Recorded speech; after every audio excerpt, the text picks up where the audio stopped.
So this is the agenda for this presentation, covering 5 topic areas. Initially, what is the problem? Is there a problem? What problem are we trying to solve? What process have we followed to arrive at this point? What key information have we learned? And I have quite a few slides on information. And we have at least one, if not more, C committee members who can help later when we get into conversation with some of those details. And what are the 2 paths that we are asking the congregation to consider in the vote? And then we'll do question and answers. And we hope that through these forum conversations, you learn enough to form an opinion and a preference. And then when we come to the congregational meeting in November, and I'll talk more about that, that you will feel confident casting a vote on, I'd like to do option A, option 1, or option 2. So I will get to that. So what is the problem we are trying to solve? Basically, our current facility does not meet the current desires and future needs of the congregation. What we need from a space, the growth that we are experiencing and will need in the future, and some other things that kind of need to be fixed. And so doing nothing is not really an option. We need to do something. So the problem we're trying to solve is how shall we meet those wants and needs? So we have followed a process to arrive at this point. And we asked the congregation, what do we want in a facility? And we did a visioning process last fall. We held multiple meetings, had lots of conversations, distilled that information into some key learnings on what do we want in a facility. And I'll share some of that a little later. We also authorized and stood up a strategic initiative committee to do the research. They looked at a capital campaign framework. How do we raise money to do something with the building? Hired an appraisal of the building and the site.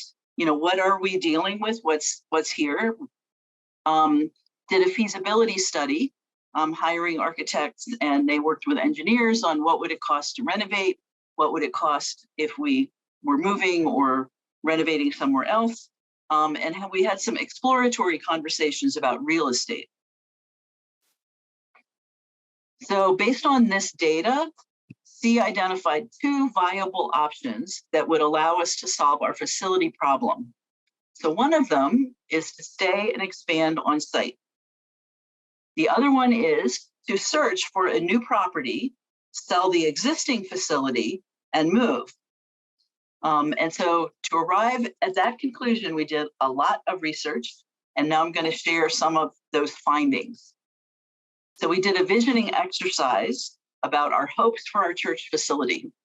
And you may recognize this word cloud from the report out that we did in the winter, I believe, early this year, around what were some of the most frequently wished for enhancements or experiences: worship, sacred space, exterior grounds, aesthetics, community rental, congregational space. So those were some of the topics.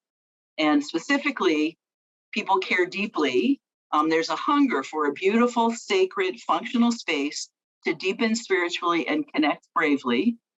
There's a desire for better functionality and flexibility for worship, exterior grounds, sacred space, and community rental. Kind of more nature beauty, like maybe more windows and more opportunity to interact with the nature around us. And we realized that staying as is will not meet our needs and hopes for the facility. More key information learned. So looked at our space needs and examined attendance trends, like what's been going on for the past 6 years, growth we're experiencing, what we might anticipate at a reasonable continuation of that, and kind of made some guesstimates, some formulations. Also, it would be really nice to be able to get everyone in the room to do a single Sunday service. And so we realized we should plan for a sanctuary which seats about 275 people. Currently, we can seat 175. That's a little cozy. And 275 would be our current membership plus more. But if we keep growing, that would be about the right number. But we had to arrive at a number in order to talk to the architects about what would it cost if we needed to do X or we needed to do Y. So they needed at least a number to start with. We could come back later and say we want to adjust that number, but that's what we worked with at this stage. If we grow the sanctuary, then we have to add to the facility to support that size. So we would have to add bathrooms, kitchen, social space to support having bigger capacity. Our existing site is complex. So there are several easements. For instance, our property goes past the Wellman Canal behind us. Our property line is actually on the other side. We have the easement that has the walking path that has the gas line. We have a floodplain. So of the 4 acres that is our lot, only 2 acres are buildable. Our existing site, more points about that, the current zoning only allows for religious, residential, or educational purposes. You may not realize this, I didn't. We are in the county. We have a county property surrounded on all sides by city. And if we want to connect to the city's water, we will have to annex into the city. We'll have to change that status. And probably expanding our church or selling it to someone else will require annexation to make that happen.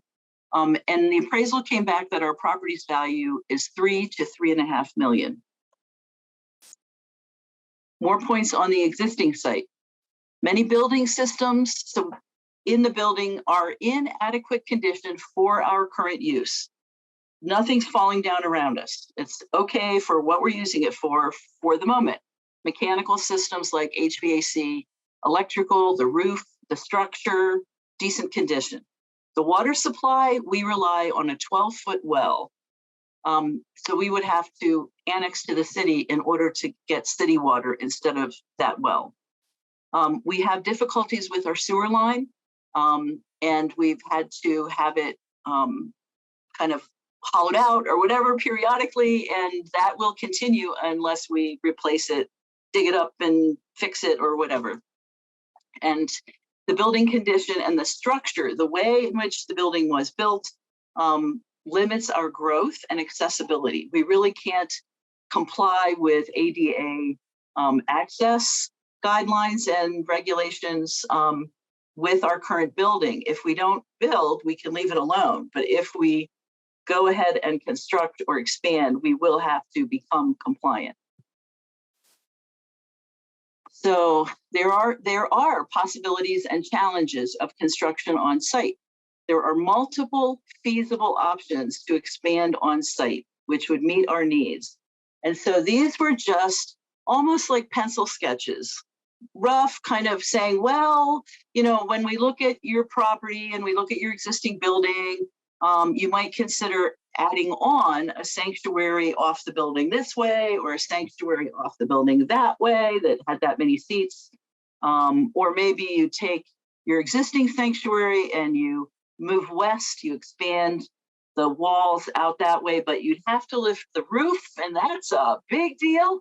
And so what they were showing us, so we are not wedded or investing time right now in any of these designs, but they were saying there are several ways that you could expand your current facility. And if we decide that's what we want to do, then we would get down into exploring, you know, well, what happens if we did this or that, or if we want this other thing. So this is very, very preliminary. More possibilities and challenges. We do have abundant parking. We have space to have parking, so that's not a limiting factor.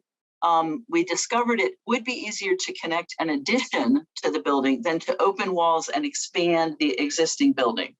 The existing building is a pretty complex structure. This will require compliance with certain code requirements. For instance, we do not have sprinklers throughout the building. And so if we go ahead and say we want permits to expand, then we will have to install sprinklers, even where we're not expanding. And one of the things we recognize is that construction costs will increase over time. So the longer we wait to do this, the more expensive it'll keep getting. So generally about 5% per year. So another piece of key information, we looked at where does the money come from? Like, how do you pay for something like this? And a longtime UUA congregational stewardship consultant, Kay Kreider, met with the board in 2020 and kind of informed us that the realistic range of capital campaign fundraising is 3 to 5 times our annual giving. So this fiscal year, that would translate to about $1.2 to $2 million might be raised from capital campaign fundraising, asking the members to contribute to a fundraising campaign. We do have some parts of our endowment that we could access and reserves. Other parts of the endowment are restricted. Potentially, we could do a loan, like get a mortgage. We could sell a portion of the property to have cash to invest. We could seek grants and also look at accelerating planned giving. So coming down after all that research, key information, there are 2 paths. After completing all the research, we confirmed there are 2 viable paths ahead of us. Option 1, there is a realistic path to expanding on site. And we've done a fair amount of research about that. And option 2 is moving to another site is possible. We haven't done as much research on that. So if we looked at option 1, there is a realistic path to expand on site. The funding that we could gather would allow for construction of a new sanctuary, which seats 275. And it could cover the related expenses, the design fees, permits, annexation, site work, furniture, tap fees, required fire safety upgrades, fundraising costs, and contingency. Always have to have a contingency allotment.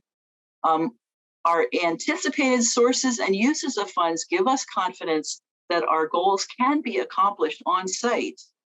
But before a final decision, we would need concrete construction plans. Like, what exactly are we going to expand or construct or build, and their expected costs, and a detailed analysis of that sources of funds. So we know we are pretty confident we can raise this much money, and we know that we need to spend that much money and get those in balance. Option 2 is moving to another site is possible. Here were some things that we learned. Real estate in Boulder County is very expensive. Finding a site which meets our needs will be challenging. Few churches actually come up for sale, and would they be bigger than the one we're in or meet our needs? We don't know. If we looked at a non-church space, renovations would be required, and zoning restrictions may limit which properties we can consider. Like, could they be a church or not? Selling our site may be complex and time-consuming. So someone buying our site would either require us to first annex into the city and rezone for them, because they may have a different use than a church, or they may make their offer contingent on city approval for their desired use. And so those considerations could add risk to whatever offer we would make to buy another location. Doesn't mean it's not possible, but there's some elements. Every real estate transaction is unique and difficult to predict. We have not explored this option at the same level of detail as our options to build. We have no idea right now, like we haven't contacted other churches in our immediate area and said, are you gonna sell? Are you gonna sell? Are you gonna move out? Are you gonna, like there's some legwork that could be done to explore what might become available, what is available right this moment. Someone may come to us and say, I have a piece of property that I would give you for $1, and we want to talk to them. So like with real estate, it's unpredictable. it is possible, but we haven't really dug in yet to discover. So while the risks above are real, this option is also real and possible. So the decision that we're asking people to make is a choice between two paths. So when we vote, we're going to say, please vote for either option 1 or option 2. So option 1 is stay and expand. So let's go forward with making a detailed plan to expand on site and bring that plan to a congregational vote. It would be at the annual meeting in June without further consideration of moving. So we're just going to not look. We're going to decide right now we're going to stay, we're going to renovate. The other option is to spend some time to explore moving. So let's spend up to 6 months actively searching for a different location to which we could move. So both of these options are feasible with different challenges, and they're worth considering. Right now, we have more answers about staying than about moving, but each option will require, if we do one or we do the other, each of them would mean time, energy, congregational conversations, and some money to be spent on developing them. So here's what would happen if we pick option 1, to stay and expand. The board would appoint a building planning team to collect congregational input, engage an architectural firm, and develop the design for expansion. The board would also appoint a capital campaign planning team to conduct a financial feasibility study and get a plausible estimate for funds we can raise. And then the board would bring these plans, the building plan, the capital campaign plan, to the congregation for a vote on whether to proceed with the capital campaign to raise the funds and expand. So that's if we select option 1. If we select option 2 to explore moving, then the board would appoint a real estate search team to actively search until May 12th, which is a certain window before the annual meeting, for properties that would meet our needs and our budget. We would also appoint that capital campaign planning team to do the financial feasibility study and get that plausible estimate for funds we can raise. If viable property is found prior to May 12th, the team will analyze the total costs and considerations, and the board will bring it to the congregation for a vote, whether to proceed. If viable property is not found, the congregation will vote at the annual meeting on June 2nd how to proceed. For instance, we might vote to continue to search, or we might vote for option 1. Okay, we're ready, we explored, and now we want to commit to staying here. So there's a choice between two paths. The decision. So option 1, stay and expand. We make a detailed plan to expand on site and bring that plan to a congregational vote without further consideration of moving. So we shut down the consideration of moving. Or option 2 is, let's explore moving and spend up to 6 months actively searching for a different location to which we could move. It's important for the whole congregation to make the decision, because we have to invest in the direction that we go, at least for a while. And both options are feasible with different challenges and worthy to consider. So we're going to hold a congregational meeting in a month on Sunday, November the 12th at noon. And that day we're holding one service, not 2 services. And there will be a pancake breakfast, which we've done with great success in the past, but we'll have a pancake breakfast at 10, then an all ages service at 11, so no 9 o'clock service, and then a congregational meeting at 12, which you can attend in person. You will also be able to attend remotely via Zoom. And we have multiple opportunities to learn more or to, hear it again. We have a written handout, and we are going to put a link to that handout in our email communications. We're doing these forums, both in person and online, and I'm repeating this presentation at each forum, except for the so the forum that is next Sunday after the second service will be hosted by the C committee, and we'll have many more details built around this presentation. So diving deeper, getting into the weeds.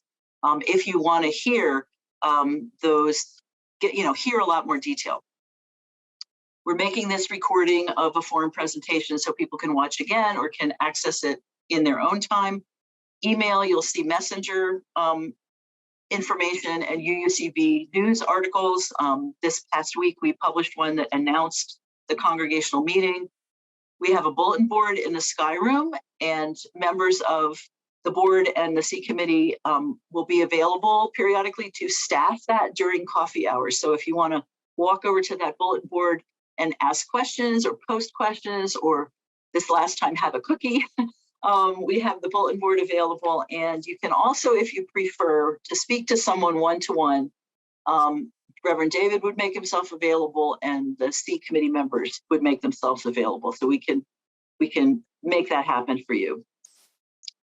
I absolutely want to say a big thanks and a lot of appreciation to our C committee who's been working for over a year on all this research. Fred, Mary, Burton, Diana, Robin, and Whitney have met and talked to these other people and consolidated that information and brought this to us. Here's what we discovered. So thank you very much to our C committee. Those are the options that we're asking you to be ready to make a decision on the 12th of November.